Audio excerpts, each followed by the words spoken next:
Well, hello and welcome to your readings at the round table for your May numerology. I'm Jennifer.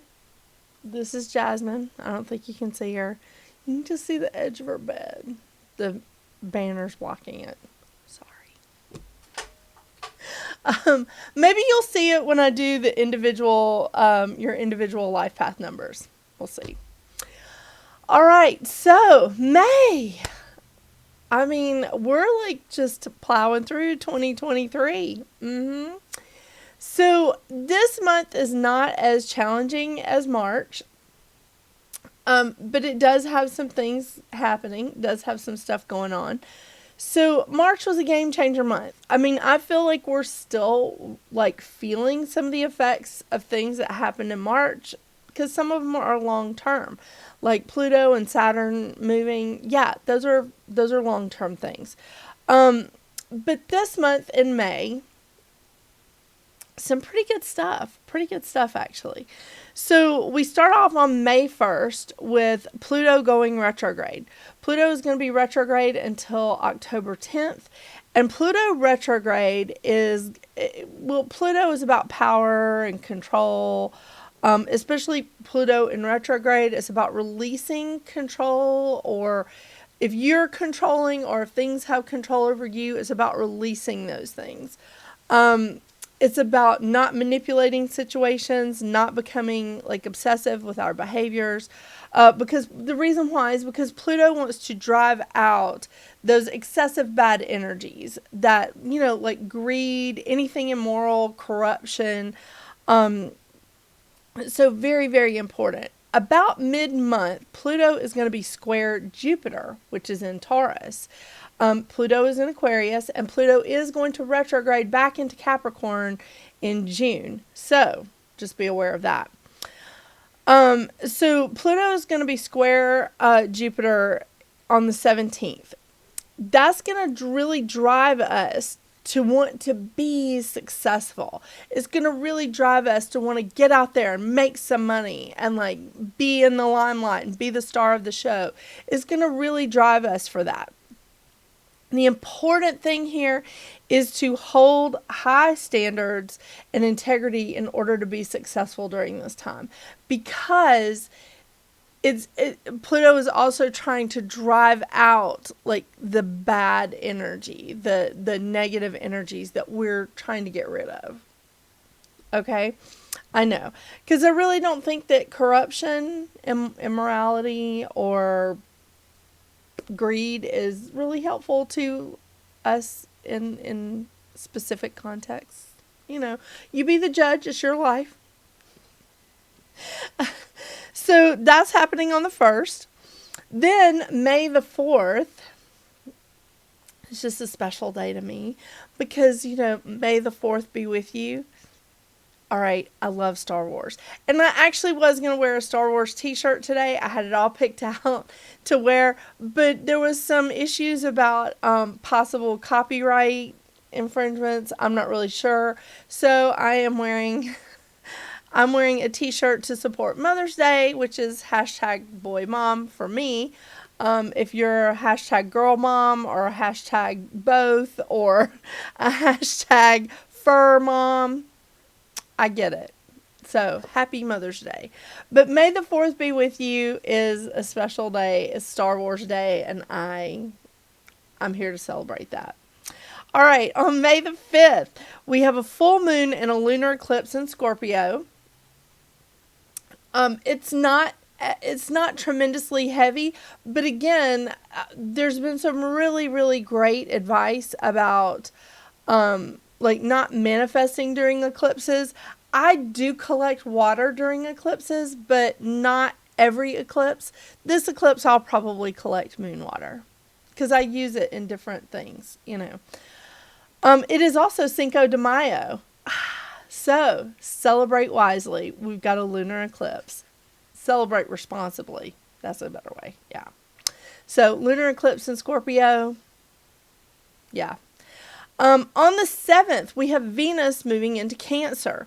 Venus in Cancer is going to make you crave like emotional stability. It's going to make you crave connection.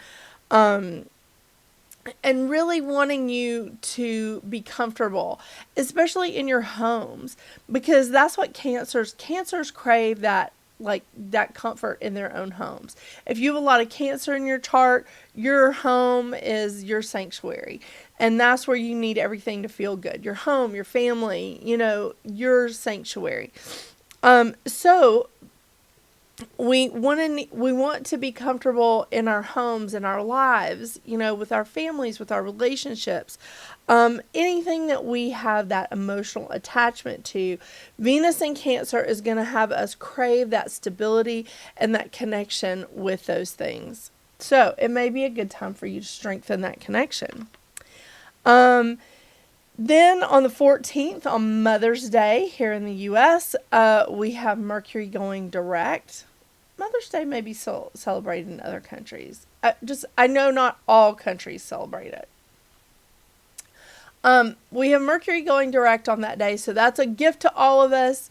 Communication is going to be like opening back up. We're still in a shadow period for a little bit, but still communication is opening back up. On the 16th of May, we have Jupiter moving into Taurus. Jupiter moving into Taurus is really a time of attracting good luck. It's a great time for financial growth, and it's a wonderful time to spend time in nature to help renew yourself. Jupiter is going to be in Taurus for the next 12 to 13 months. So it really is a good time to create some financial stability for yourself, because that's what Taurus is about. I want to say money, but it's not just money. It's like material things that we're attached to. It's a little bit of that pinnacle energy. But this really is a time of attracting luck into your life. And this is a time of this is a great time for financial growth. Yeah. Then on the 19th, we have the new moon in Taurus. On the 20th, we have Mars moving into Leo. Mars in Leo is going to be taking charge.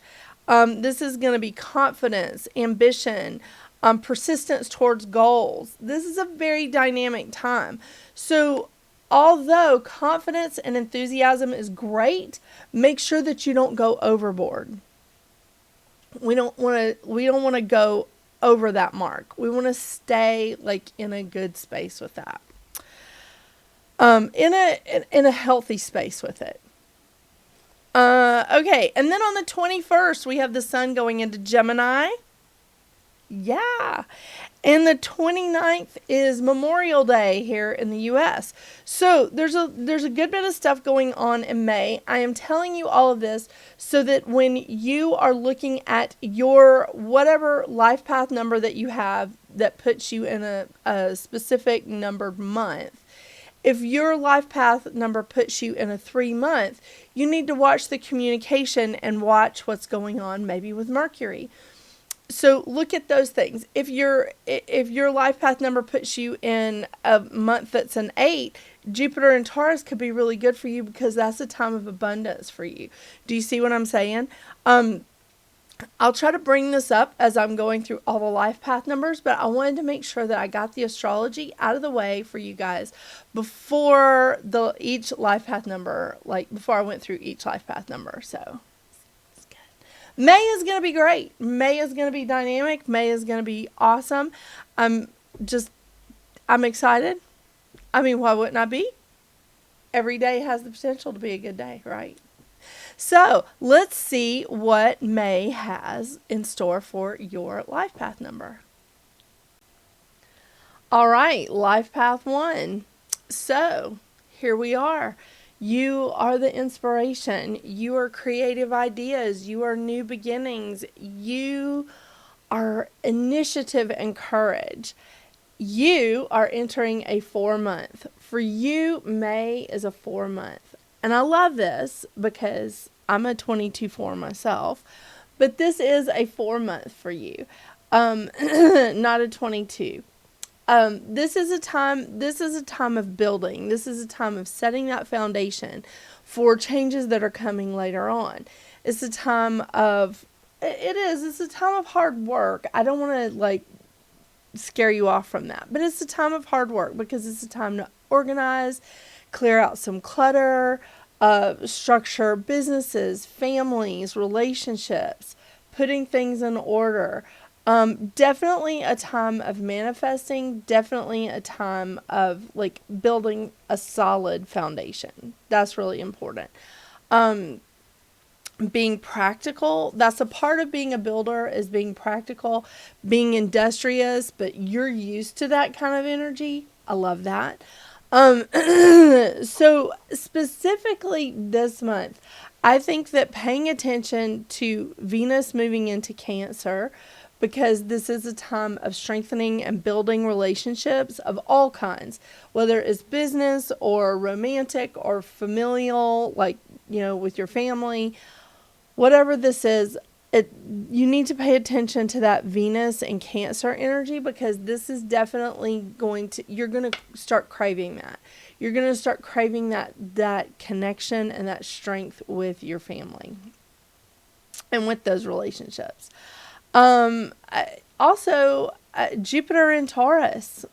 I think you really need to pay attention to that, because Jupiter in Taurus is attracting in luck, but it's also a great time of like financial growth. And this is a time of you building.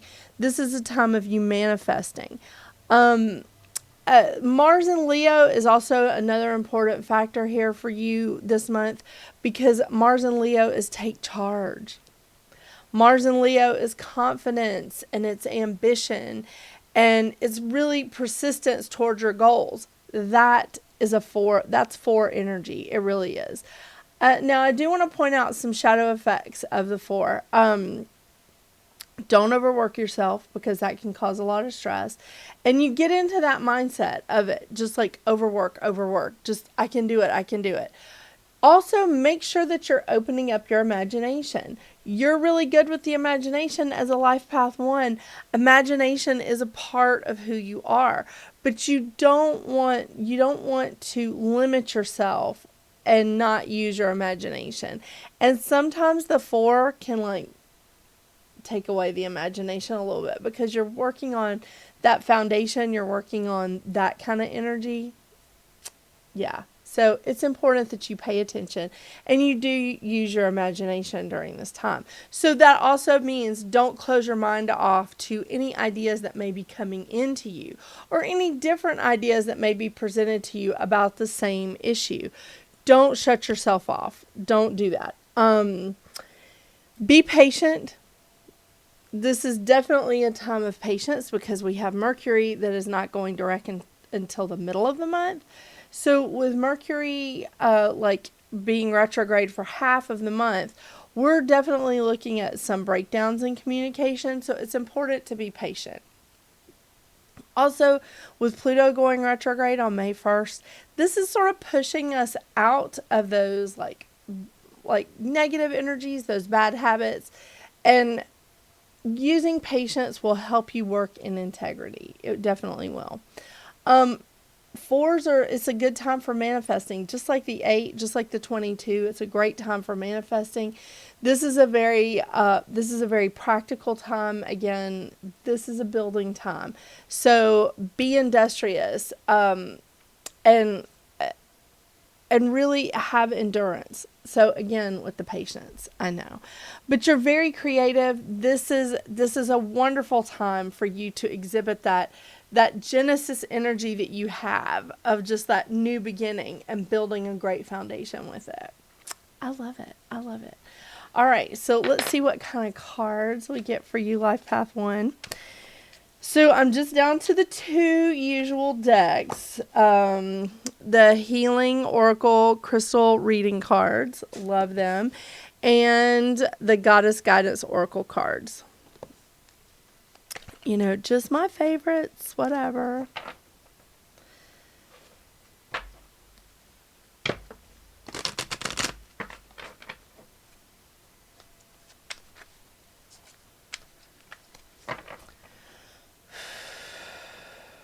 Yeah, I love that.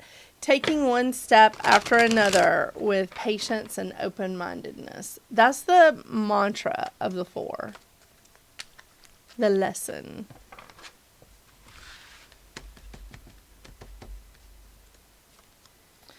Ooh, rose quartz, inner child. Oh, come on. I love this camera, but getting it to focus sometimes is... And I have several pieces of rose quartz here.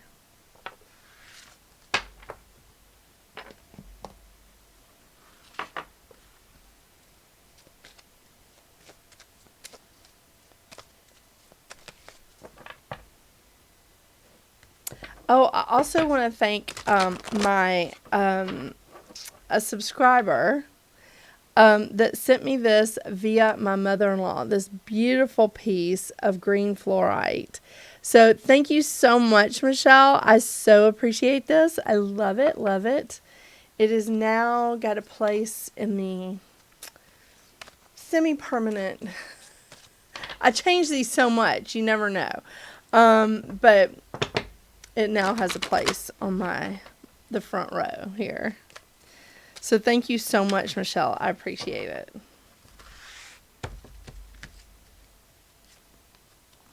Ooh, Sulis, bodies of water. Okay, I need my glasses. I bought some new glasses, and I don't know where they are. Oh, yes I do. Because I broke a pair of my other ones, but, you know. Okay, so Sulis, spend time near water such as a lake, river, or the ocean to recharge your batteries. That's great. Bodies of water? Yeah. Ah, there we go. Okay, and rose quartz. I should have switched the camera over. I don't know what I was thinking. I wasn't. That's okay.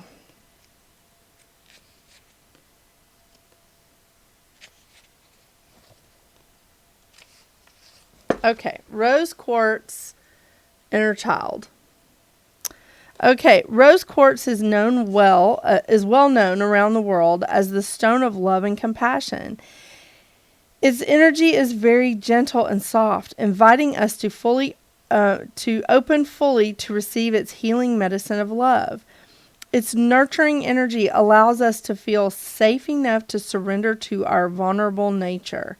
In this sacred space, we connect deeply to the essence of the inner child. Rose quartz encourages you to deeply heal any old wounds connected to inner child issues. It invites the essence of the inner child to surface for healing and transformation to occur. Deepening self-love and acceptance opens the heart, bringing in unconditional love, enhances compassion, gentleness, and nurturing of the soul, brings self-fulfillment and inner peace, and supports those going through divorce or separation. So, if this is what's going on with you during this time, this is really a wonderful time for you to build a foundation for a fresh start in your life, to build some new thing in your life. Good. And don't forget, we do have a lunar eclipse this month in Scorpio on the 5th. So, yeah, watch out for that. Thank you so much for joining me today. I really, really appreciate you. Don't forget to check out your zodiac readings that will now be twice a month instead of weekly. I will be doing readings for the 1st through the 15th and the 15th and then the 16th through the end of the month. I'm breaking it up a little bit to see how that rolls. You know, the channel is still evolving. So thank you again. I appreciate you. I hope you have a wonderful, wonderful month. And until we see each other again, get out there and make your magic. Bye.